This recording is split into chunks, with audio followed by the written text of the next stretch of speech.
Assalamualaikum friend. In this video we are going to discuss about the CX disconnection. Mean which type of disconnection is used by connecting the CX bond when carbon is connected with some sort of heteroatom like oxygen, nitrogen or any other heteroatom.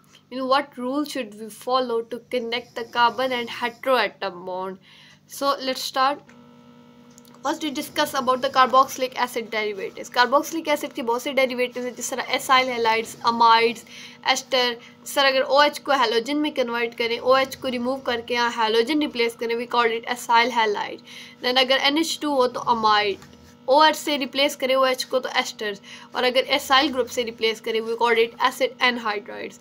और ये जितने भी acid के derivatives हैं ये सारे इस acid से, कार्बोक्सिलिक एसिड से प्रिपेयर हो सकते हैं एक्सेप्ट अमाइड। हम देखते हैं कि कौन सी कंडीशन है अमाइड को कन्वर्ट करने के लिए इन द कमिंग स्लाइड्स। सो इसके लिए जो मेन रूल है जो थ्रू आउट द लेक्चर हम फॉलो करेंगे, that is the disconnection from the heteroatom. कि जब भी डिसकनेक्शन स्टार्ट होगी फर्स्टली हेटेरोएटम के दरमियान से, मतलब जो भी कार्बन और हेटेरोएटम का बॉन्ड है फर्स्टली वो ब्रेक होगा। सो फर्स्ट हमने ब्रेक करना है हमेशा कार्बन और हेटेरोएटम का बॉन्ड। ओके, तो अब हम लोग देखते हैं कि डिसकनेक्शन जो है उससे पहले कुछ कार्बोक्सिलिक एसिड के डेरिवेटिव्स किस तरीके से आपस में इंटरकन्वर्टेबल होते हैं, किन कंडीशंस को, किन रिएजेंट्स को यूज़ करते हुए आपस में इंटरकन्वर्टेबल होते हैं वो देखते हैं। सो कार्बोक्सिलिक एसिड अगर हम चाहते हैं कि एसाइल क्लोराइड में कन्वर्ट हो जाए, तो एसाइल क्लोराइड में कन्वर्ट होने के लिए SOCl2 और PCl5 यूज़ करेंगे। इन कंडीशन में ये इससे एसाइल क्लोराइड में कन्वर्ट हो जाएगा। देन अगर हम चाहते हैं कार्बोक्सिलिक एसिड को एस्टर में एसिड एनहाइड्राइड में कन्वर्ट करें, तो एसिड एनहाइड्राइड में कन्वर्ट करने के लिए सिंपल कंडीशन है कि एसीटेट ग्रुप हम लोग यूज़ करेंगे तो ये एसिड एनहाइड्राइड में कन्वर्ट हो जाएगा। We want to convert the carboxylic acid into ester. Ester में कन्वर्ट करने के लिए ये रिएक्शन कंडीशन है, but carboxylic acid is not directly converted into this amine. अगर हम चाहते हैं कि कार्बोक्सिलिक एसिड से अमाइड बने, तो अमाइड बनाने के लिए हमें सबसे पहले कार्बोक्सिलिक एसिड को या इसमें कन्वर्ट करना पड़ेगा या इस डेरिवेटिव में या इस डेरिवेटिव में, क्योंकि इन तीनों डेरिवेटिव में किसी से भी ये अमाइड बन सकता है। इससे भी बन सकता है, इससे भी और इससे भी। अमाइड किसी भी डेरिवेटिव से बन सकता है, लेकिन डायरेक्टली कार्बोक्सिलिक एसिड से अमाइड नहीं बन सकता। सो इसमें ये हम लोगों ने क्यों पढ़ा, ये क्यों इम्पॉर्टेंट है? दिस इज़ बिकॉज कि जब हम लोग साइंथिसिस करते हैं तो हमें रिएक्शन कंडीशंस के बारे में आइडिया होना चाहिए कि साइंथिसिस किस तरीके से करते हैं, और साइंथिसिस में रिएक्शन कंडीशंस के बगैर हमारी साइंथिसिस कंप्लीट नहीं हो सकती। So we have to know about the reaction condition by implementing which condition we can convert the one derivative into another derivative. So conditions are necessary. Okay, next हम एक analysis देखते हैं। हमारे पास एक कंपाउंड है propanal. So how it is disconnected. जिस तरह हम लोगों ने फर्स्ट स्लाइड में रूल पढ़ा था कि हमेशा से डिसकनेक्शन होगी, वो कहाँ से होगी? कार्बन और हेटेरोएटम के दरमियान से। सो डिसकनेक्शन होगी यहाँ से। जब यहाँ से डिसकनेक्शन होगी तो यहाँ N पे क्या आ जाएगा? नेगेटिव चार्ज आ जाएगा, और इस कार्बन पे पॉजिटिव चार्ज आ जाएगा, क्योंकि कार्बन जो है इलेक्ट्रोपॉजिटिव स्पीशी है।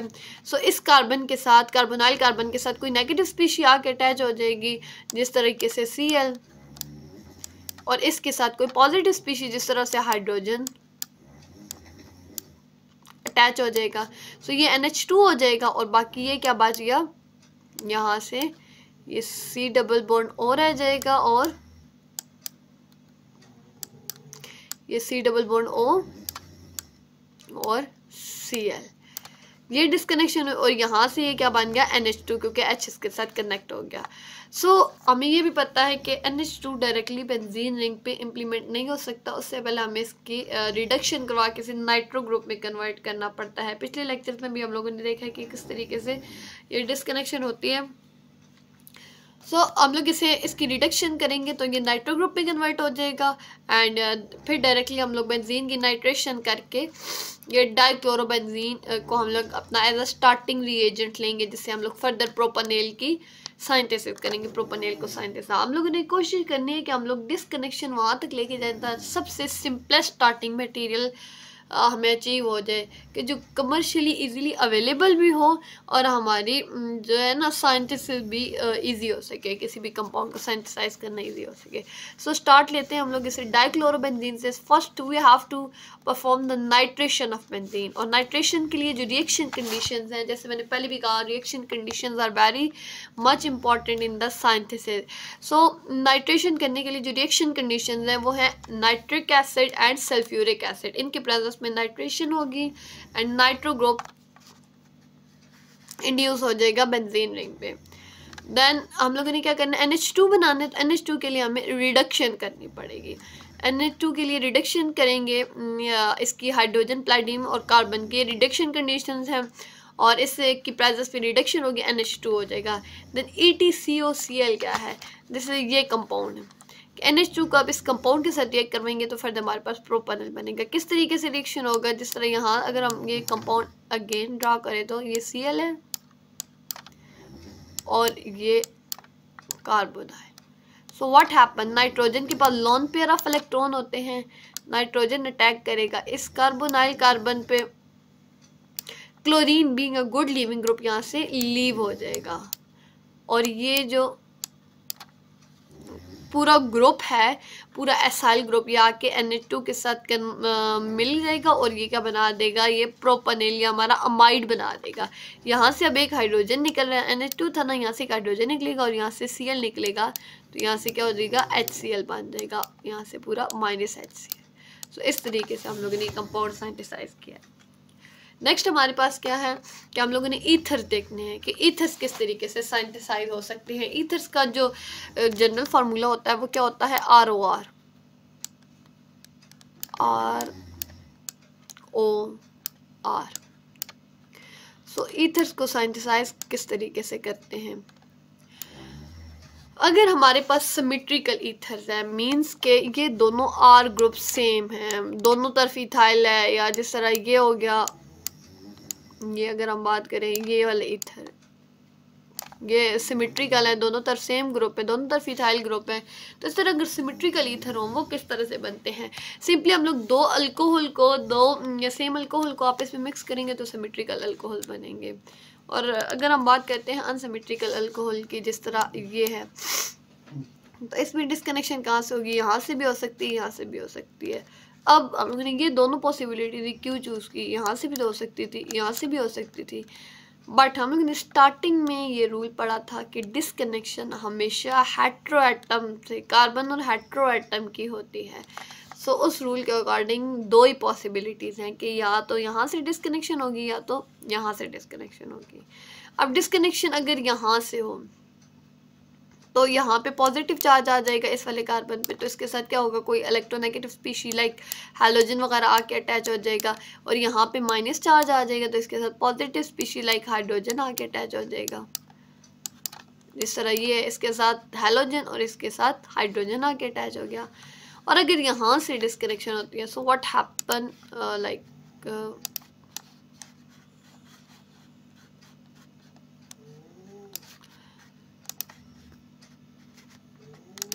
अगर यहाँ से डिस्कनेक्शन होती है बी वाले पॉइंट से, तो क्या होगा, यहाँ पे ऑक्सीजन पे नेगेटिव चार्ज है, तो इसके साथ क्या होगा, हाइड्रोजन आके अटैच हो जाएगा, ये हाइड्रोजन, ये कंपाउंड बनेगा।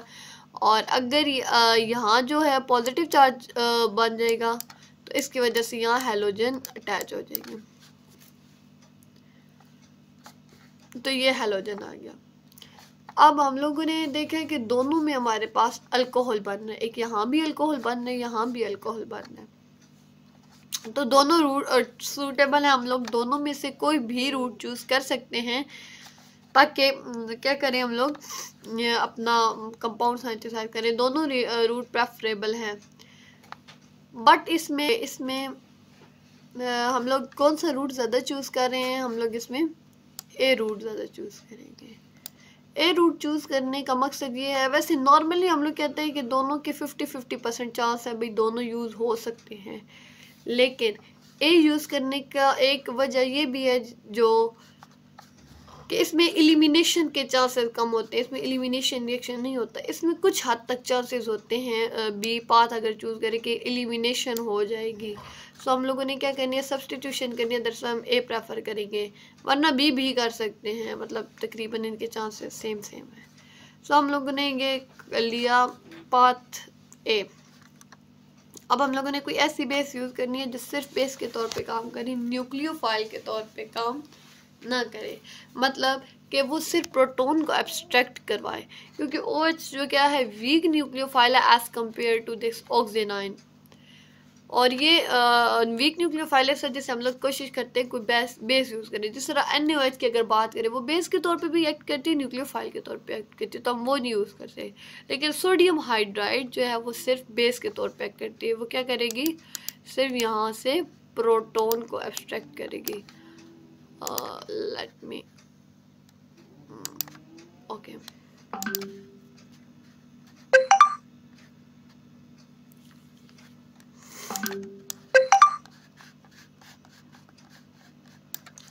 तो ये यहाँ से सिर्फ प्रोटॉन को एब्स्ट्रैक्ट करेगी तो ऑक्सीजन बन जाएगा।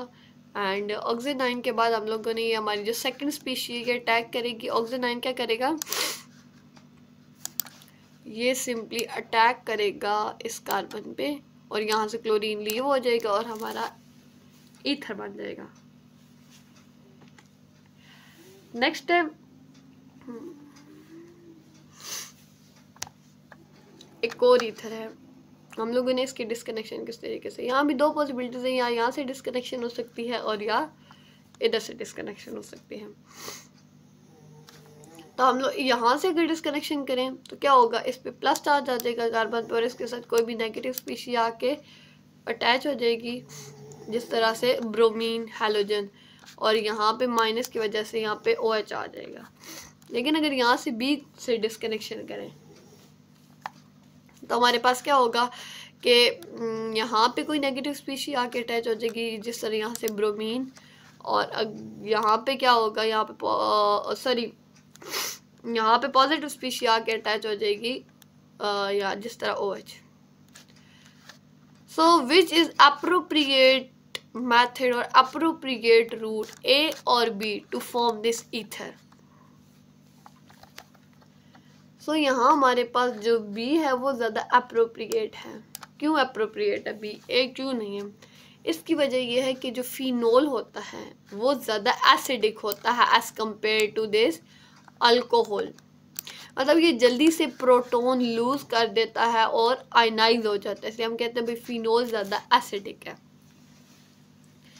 अब फिनोल ज़्यादा एसिडिक है, इसके लिए हमें इसका प्रोटॉन लूज़ करवाने के लिए इतनी मेहनत नहीं करनी पड़ेगी, इतनी स्ट्रॉन्ग बेस यूज़ नहीं करनी पड़ेगी, हम लोग वीक बेस लेके भी इसका प्रोटॉन लूज़ करवा सकते हैं। जिस तरह NaOH वीक बेस है तो हम लोग वीक बेस लेंगे और यहाँ से प्रोटॉन लूज़ करवा देंगे, सिंपली यहाँ से प्रोटॉन लूज़ हो जाएगा और ऑक्सीजन बन जाएगा, और ऑक्सीजन से सिंपली फिर हम लोग अपनी ये सेकंड स्पीशी यूज़ करेंगे और ये ऑक्सीजन जिस तरह यहाँ से अटैक करेगा इधर एंड ये ब्रोमीन लीव कर जाएगा और हमारे पास क्या बन जाएगा, डायरेक्टली ये कंपाउंड बन जाएगा, सॉरी ये अटैक यहाँ होगा तो हमारे पास ऑक्सीजन बन जाएगा। So that's all about for ether synthesis. Next we have the sulfide synthesis. ये भी हमारी हेट्रोएटम की एक बड़ी इंपॉर्टेंट क्लास है, दैट आर सल्फाइड्स। तो सबसे पहले इसके कुछ पॉइंट्स देख लेते हैं कि सेम है इसमें भी रूल कि क्लीवेज हमेशा क्या होगी, कार्बन और हेट्रोएटम के दरमियान होगी। और दूसरा पॉइंट इंपॉर्टेंट ये है कि सल्फर हमेशा 2 टाइम रिएक्ट करता है, मतलब सल्फर को जब भी अगर चांस हो तो सल्फर फ़ौरन से डबल रिएक्ट करता है और डाइसल्फाइड बना देता है, मतलब एक सिंगल टाइम रिएक्ट नहीं करता। और इसके अलावा जो ऑक्सीजन होता है वो as compare to sulphur weak nucleophile है। So why oxygen is a weak nucleophile as compare to sulphur? This is because the size of sulphur is more than oxygen. Oxygen more electronegative and sulphur is less electronegative. Oxygen के electronegativity की वजह से oxygen का जो अपने lone pairs पे hold है वो ज़्यादा होगा और वो इतनी इजीली अपना लोन पेयर, अपना इलेक्ट्रॉन पेयर डोनेट नहीं करेगा, जिसकी वजह से ये अच्छा न्यूक्लियोफाइल नहीं है ऑक्सीजन। लेकिन सल्फर का साइज़ भी बड़ा है और इसकी इलेक्ट्रोनेगेटिविटी भी कम है, तो ये अपना लोन पेयर डोनेट करना ज़्यादा प्रेफर करेगा एज़ कम्पेयर टू ऑक्सीजन। सो ये हमारे पास एक सिमेट्रिकल सल्फाइड है। हम लोग देखते हैं अगर यहाँ से ये डिसकनेक्शन यहाँ से भी होगी और यहाँ से भी होगी, तो यहाँ से डिसकनेक्शन होगी तो कार्बन पे पॉजिटिव आएंगे, दोनों कार्बन पे, यहाँ भी और यहाँ भी, इन दोनों कार्बन पे पॉजिटिव चार्जेस आ जाएंगे और इसके साथ नेगेटिव स्पीशीज बन जाएगी, जो कि हम लोगों ने पढ़ा है कि क्या करता है, सल्फर डाइसल्फाइड्स बनाता है। मतलब कि इस पर दो नेगेटिव चार्ज है ना, ये क्या करेगा, रिएक्ट करेगा और फौरन से डाइसल्फाइड बनाएगा। सो सल्फर हमेशा से डाइसल्फाइड बनाएगा। अगर हम लोग ने सल्फाइड तैयार करने तो हम लोग सिंपली हैलाइड्स को लेके, अल्काइल हैलाइड्स को लेके, दो अल्काइल हैलाइड्स को लेके सल्फाइड्स तैयार कर सकते हैं। नेक्स्ट हमारे पास एक कंपाउंड है। अब देखते हैं कि इसकी डिस्कनेक्शन किस तरीके से होगी। सेम दो पॉसिबिलिटीज है, एक यहाँ से और एक यहाँ से। तो कौन सी डिस्कनेक्शन ज़्यादा प्रेफरेबल होगी?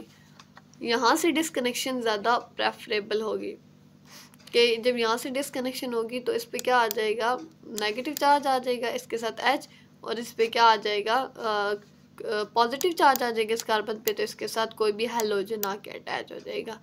ये डिस्कनेक्शन क्यों प्रेफरेबल है? इसकी वजह यह है कि सल्फर क्या है, ये इलेक्ट्रॉन रिच स्पीशी है, इसके पास 6 वैलेंस इलेक्ट्रॉन होते हैं। तो ये क्या करेगा, अपने इलेक्ट्रॉन डायरेक्टली बेंजीन को दे के बेंजीन को स्टेबलाइज करेगा, बेंजीन की न्यूक्लियोफिलिसिटी को बढ़ा देगा, बेंजीन की न्यूक्लियोफिलिक कैरेक्टर को बढ़ा देगा, और न्यूक्लियोफिलिक कैरेक्टर बढ़ने की वजह से बेंजीन अच्छा न्यूक्लियोफाइल बनेगा और वो इलेक्ट्रोफाइल पे ज़्यादा स्ट्रांगली अटैक कर सकता है एज़ कम्पेयर टू, क्योंकि अगर यहाँ से डिस्कनेक्शन होगी तो क्या बनेगा, अगर यहाँ से हम कहें कि डिस्कनेक्शन हुई है तो यहाँ अगर हम देखें बेंजीन, ये बेंजीन होगा, अगर यहाँ से डिस्कनेक्शन होगी तो क्या होगा कि यहाँ कार्बन पे प्लस चार्ज आ जाएगा और यहाँ पे कोई भी इलेक्ट्रोनेगेटिव स्पीशी लाइक ब्रोमीन आके अटैच हो जाएगा, या क्लोरीन या कोई भी कर लो, और यहाँ पे क्लोरीन पहले से था, प्लस दूसरी स्पीशी क्या बनेगी, यहाँ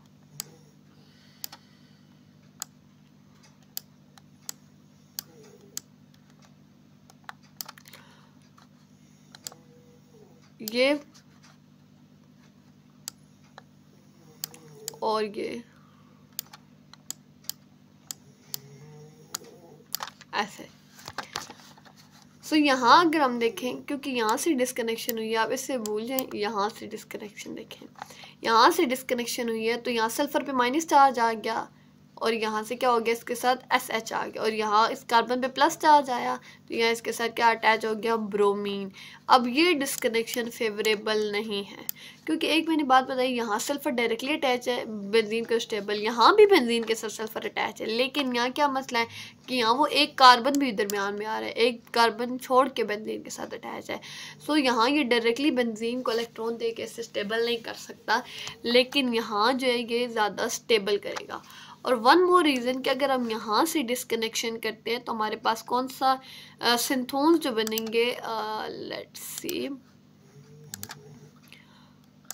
अगर हम बात करें यहाँ से H को रिमूव कर देते हैं,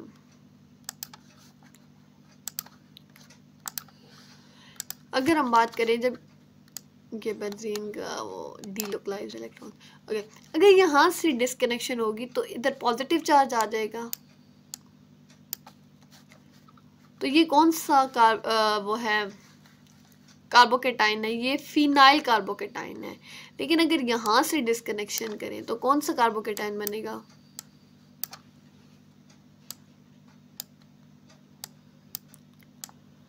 अगर हम लोग यहाँ से डिस्कनेक्शन करते हैं तो हमारे पास ये इस तरह का केटाइन बनेगा, यानी बेंजाइल कार्बोकेटाइन।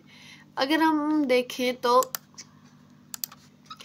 इस कार्बोकेटाइन में से और इस कार्बोकेटाइन में से जो ज़्यादा स्टेबल कार्बोकेटाइन है वो ये वाला है, बेंजाइल कार्बोकेटाइन, और ये स्टेबल नहीं है, फिनाइल कार्बोकेटाइन। दैट्स वाई हम लोग इस रूट को प्रेफर करते हैं, यहाँ से डिस्कनेक्शन वाले रूट को। सो थोड़ा क्लीन करके देख लेते हैं कि कौन सा